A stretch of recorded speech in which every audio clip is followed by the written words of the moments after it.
Imagine ceci. Tu te réveilles en pleine nuit, le cœur battant, les doigts qui s'agitent. Sans réfléchir, tu attrapes ton téléphone, non pas pour vérifier l'heure, ni pour éteindre une alarme, mais pour faire défiler. Pour combler le silence. Pour engourdir cette angoisse sourde qui s'insinue à la périphérie de ta conscience. Tu ne te rends même pas compte que tu le fais. Ton pouce bouge tout seul, glissant vers le haut, absorbant des éclats de lumière, des fragments de vies étrangères, des vacances que tu n'as pas prises, des plats que tu n'as pas goûtés, des visages que tu ne reconnais pas mais que tu ressens le besoin de juger. Un rire. Un coup de gueule politique. Une tragédie transformée en contenu. L'enfant d'un inconnu soufflant ses bougies d'anniversaire. Une guerre. Un mème. Une citation de développement personnel sur fond de coucher de soleil. Et puis, soudain, tu t'arrêtes. Une pensée perce la brume. Qu'est-ce que je suis en train de faire? Mais avant même que tu puisses y répondre, la publication suivante se charge. Et le cycle reprend. Le grand paradoxe. Voici la vérité dérangeante. Tu es à la fois l'addict et le produit. Les réseaux sociaux ne se contentent pas de te distraire, ils te reconfigurent. Ils ne se contentent pas de voler ton temps, ils recablent ton cerveau, tes désirs, ton identité. Et le plus terrifiant, tu le sais. Tu l'as senti, ce changement d'humeur après avoir scrollé, cette attention morcelée, cette réalité qui semble fade en comparaison. Et pourtant, tu y reviens. Encore et encore. Pourquoi? Est-ce la solitude? L'ennui? La peur de manquer quelque chose? Ou bien quelque chose de plus profond, quelque chose de conçu pour s'ancrer au plus profond de notre psychologie humaine? La question inavouée. Et si la véritable addiction ne portait pas sur le contenu en lui-même, mais sur le soulagement qu'il procure, cette échappée momentanée face au poids d'être toi-même? Réfléchis. Quand as-tu été pour la dernière fois seul, en silence, sans stimulation, sans distraction, sans attraper cette tétine numérique? Quand t'es-tu permis de simplement exister, sans validation extérieure, sans comparaison, sans cette illusion de connexion? Le monde moderne nous offre 1000 façons de fuir nous-mêmes, mais très peu de moyens de nous confronter à nous-mêmes. Et c'est exactement ce que le système souhaite. Parce qu'un esprit distrait ne pose pas de questions dangereuses. Un esprit distrait ne se révolte pas. Le piège psychologique. Il ne s'agit pas seulement de volonté. Il s'agit d'un détournement neurologique. Chaque like, chaque notification, chaque balayage déclenche une microdose de dopamine, le même neurotransmetteur qui alimente l'addiction aux jeux d'argent ou aux drogues. Mais contrairement à une machine à sous, que tu dois choisir d'utiliser, les réseaux sociaux sont toujours dans ta poche, toujours en train de murmurer, toujours prêts à t'offrir une nouvelle dose. Et les algorithmes, ils ne sont pas neutres. Ils sont prédateurs. Ils apprennent tes insécurités, tes peurs, tes désirs secrets, puis te les renvoient en boucle, te gardant prisonnier d'un cycle de manque et d'insatisfaction. Tu crois choisir ce que tu regardes. Mais ce choix n'a jamais vraiment été le tien. Le dilemme existentiel. Alors voici la vraie question. Que devient une société qui ne supporte plus ses propres pensées? Nous avons externalisé notre attention, notre mémoire, jusqu'à notre identité à ces plateformes. Nous ne retenons plus les numéros de téléphone, nous ne supportons plus l'ennui, nous ne savons plus être seuls. Et dans ce processus, nous avons perdu quelque chose d'essentiel, quelque chose que des philosophes comme Nietzsche redoutaient déjà lorsqu'ils parlaient des « derniers hommes », ceux qui clignent des yeux à travers la vie, poursuivant confort et distraction jusqu'à ce qu'il ne reste plus rien de véritablement humain. Est-ce que c'est ce que nous devenons? Ou est-il encore temps de se réveiller? Le point de bascule. C'est ici que le véritable voyage commence. Parce que comprendre le piège, c'est la première étape pour en sortir. Mais avant de s'échapper, il faut en voir toute la profondeur, comment il façonne non seulement nos habitudes, mais aussi nos âmes. Et c'est là que les choses deviennent encore plus sombres. La maladie profonde derrière le scroll. Tu te dis que tu pourrais arrêter quand tu veux. Mais tu ne le fais pas. Et c'est là le premier indice. Il ne s'agit pas de paresse ou de manque de volonté, il s'agit de quelque chose de bien plus primal. L'addiction aux réseaux sociaux n'est pas un échec personnel, c'est le symptôme d'une civilisation qui a perdu sa voix. Pour comprendre pourquoi nous sommes aussi prisonniers, il faut plonger dans les forces psychologiques et philosophiques en jeu, des forces qui manipulent le comportement humain depuis bien avant que le premier algorithme ne soit codé. L'ombre jungienne à l'ère numérique. Carl Jung a mis en garde contre l'ombre, les parties refoulées, inconscientes de nous-mêmes que nous refusons de reconnaître. Mais dans le monde moderne, nous n'intégrons pas notre ombre. Nous la projetons sur des écrans. Réfléchis. Le « moi » soigneusement mis en scène que tu présentes en ligne, ce n'est pas toi, c'est le masque idéalisé, la version de toi que tu aimerais rendre réelle. La colère que tu ressens face aux opinions des inconnus, ce n'est pas une quête de justice, ce sont tes propres insécurités non résolues qui hurlent pour être validées. La consommation sans fin de la vie des autres, ce n'est pas de la curiosité, c'est une distraction face au vide de ta propre existence. Les réseaux sociaux ne font pas que refléter notre psychologie, ils amplifient nos pathologies. Ils transforment l'ombre en spectacle public, un théâtre sans fin où nous sommes à la fois acteurs et spectateurs, menteurs et croyants. Et plus nous jouons ce rôle, plus nous oublions qui nous sommes vraiment. 2. La fin sans fin de Schopenhauer. Arthur Schopenhauer comprenait le désir mieux que quiconque. Pour lui, la souffrance humaine découle d'une volonté insatiable, une faim constante, dévorante. Ça te semble familier? Tu vérifies les notifications, non pas parce que tu attends quelque chose d'important, mais parce que la possibilité d'une validation est addictive. Tu scrolles, non parce que le contenu t'intéresse, mais parce que la prochaine publication pourrait t'offrir la dose que ton cerveau réclame. Tu te compares aux autres, non parce que cela t'aide, mais parce que l'illusion de progrès, ou de supériorité, atténue temporairement la douleur de l'insuffisance. C'est la volonté de vivre schopenhauerienne à l'ère numérique, une quête sans fin, vaine, de satisfaction dans un système conçu pour te maintenir dans le manque. Et le pire dans tout ça? Plus tu nourris cette faim, plus elle grandit. 3. Les derniers hommes de Nietzsche et la mort de la profondeur. Nietzsche avait pressenti l'avènement d'une société de derniers hommes, des êtres qui privilégient le confort au détriment du sens, la distraction au lieu du combat, la sécurité plutôt que la grandeur. Regarde autour de toi. Nous sommes devenus ces derniers hommes. Nous préférons consommer plutôt que créer. Réagir plutôt que réfléchir. Être diverti plutôt que vivant. Les réseaux sociaux sont le terrain de jeu ultime des derniers hommes, un espace où l'engagement factice remplace la lutte réelle, où les réactions à chaud tiennent lieu de sagesse, où les likes prennent la place de l'amour. Et le plus tragique? Nous ne nous rendons même plus compte que nous avons troqué notre âme contre une perfusion de dopamine. 4. Le meilleur des mondes de Huxley. Une prophétie accomplie. Aldous Huxley n'a pas prédit les réseaux sociaux, mais il nous a prévus, nous. Dans le meilleur des mondes, les gens ne sont pas contrôlés par la douleur, mais par le plaisir, noyés dans l'amusement, engourdis par la consommation, pacifiés par l'insignifiance. Alors pose-toi les vraies questions. Sommes-nous en train de choisir nos distractions, ou nos distractions nous ont-elles choisi? Le contenu que nous consommons nous rend-il plus sages, ou simplement plus accros? Utilisons-nous ces plateformes, ou sont-elles en train de nous utiliser? Le cauchemar de Huxley n'était pas une dictature de la force, c'était une dictature de l'insignifiant. Et nous nous y sommes précipités de notre plein gré. 5. La mauvaise foi de Sartre et l'illusion de connexion. Jean-Paul Sartre a défini la mauvaise foi comme le fait de se mentir à soi-même pour fuir la liberté angoissante d'exister. Et qu'est-ce que les réseaux sociaux, sinon la scène idéale pour cette auto-illusion? Nous prétendons que les amitiés en ligne remplacent les vraies. Nous prétendons que le militantisme viral équivaut à un réel changement. Nous prétendons qu'être vu revient à être connu. Mais au fond, nous connaissons la vérité. Aucun scroll ne comblera le vide. Aucun nombre d'abonnés ne dissipera la solitude. Aucun algorithme ne nous offrira le sens que nous refusons de créer nous-mêmes. La réalisation inconfortable. Il ne s'agit pas simplement de perdre du temps.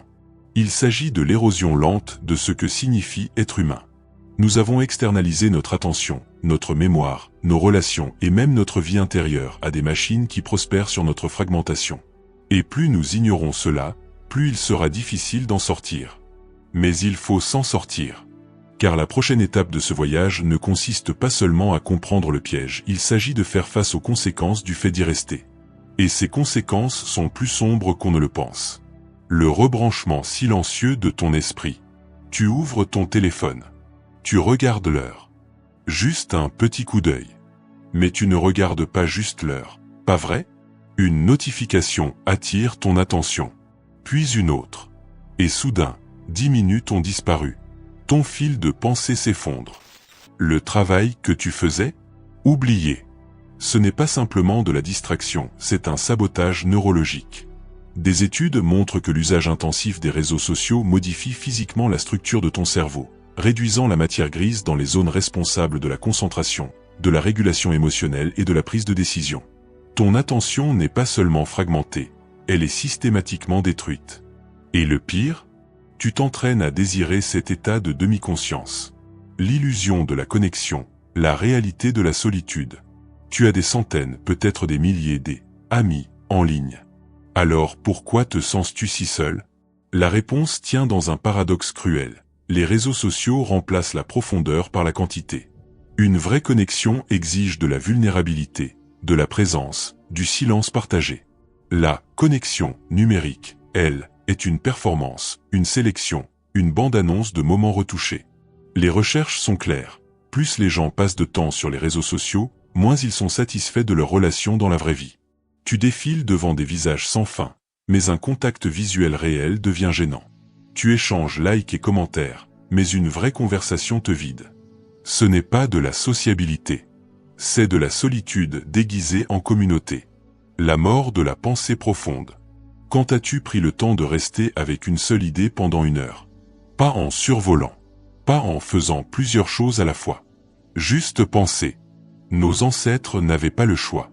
Ils devaient se confronter à leurs pensées dans la solitude, l'ennui, les espaces silencieux où l'esprit vagabonde vers des territoires inexplorés. Mais nous avons externalisé notre vie intérieure à l'infini du scroll. La philosophie est réduite à des citations en 280 caractères, vidées de leur contexte. Les problèmes complexes sont écrasés en punchline virale. La sagesse est remplacée par des indicateurs d'engagement. Résultat ? Une société de plus en plus incapable de nuances, de patience, de pensée critique authentique.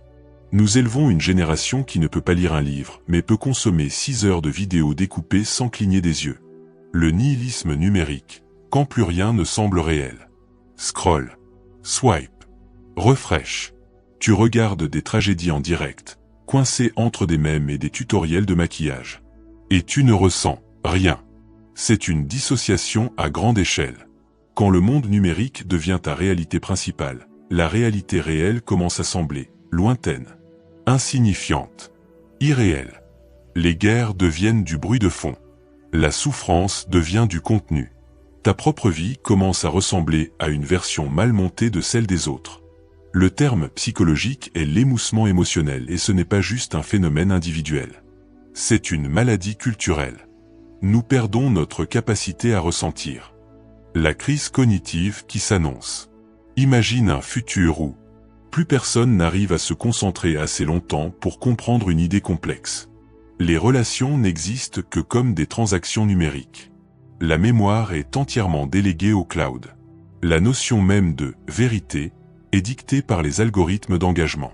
Ce n'est pas de la fiction dystopique. C'est la direction que nous avons déjà prise. Le point de bascule. La prise de conscience est une première étape, mais sans action, elle devient juste une autre forme de paralysie.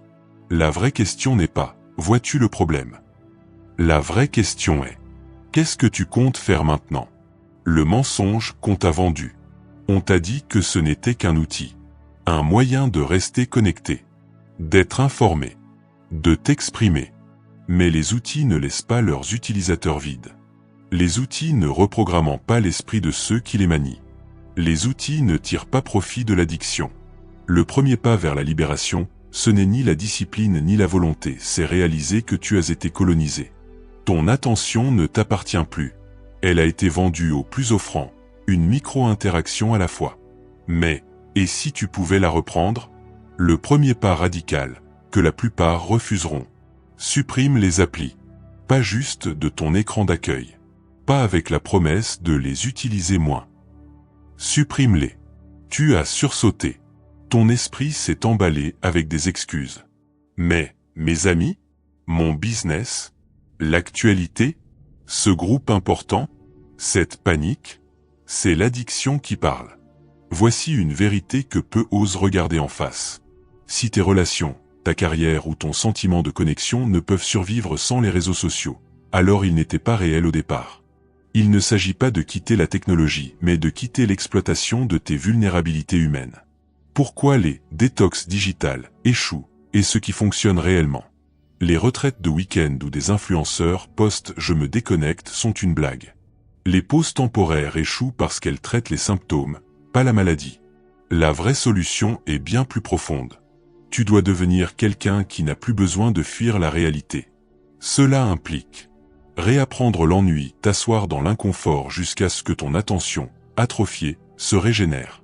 Reconquérir la solitude, affronter les parties de toi-même que tu anesthésiais par le scroll infini. Rebâtir ta présence physique, réentraîner ton système nerveux à préférer le réel au numérique. Il ne s'agit pas de supprimer les distractions, mais de rendre la distraction inintéressante. L'entraînement de l'attention. Ton attention est un muscle. Et comme tout muscle atrophié, si tu essaies d'en faire trop vite, tu vas te blesser. Commence petit. La règle des 5 minutes. Peux-tu boire ton café sans toucher à ton téléphone? Aller à ta voiture sans écouteurs? Aller aux toilettes sans stimulation? Le défi du monotasking. Manger juste pour manger. Se doucher juste pour se doucher. Laisse les choses être ce qu'elles sont. L'expérience du vide. Laisse ton téléphone à la maison. Observe combien de fois ta main cherche un fantôme. Ce ne sont pas des astuces de productivité, ce sont des exercices de réhabilitation pour ton esprit détourné. Le lien caché entre l'ennui et le génie. Les plus grandes découvertes de l'histoire ne sont pas nées d'une routine optimisée ni d'un trop-plein d'informations. Elles sont nées de Newton assis seul dans un jardin. Kafka fixant son plafond pendant des heures. Darwin marchant longuement en méditant. La modernité a fait de l'ennui une pathologie, alors qu'on devrait plutôt le cultiver.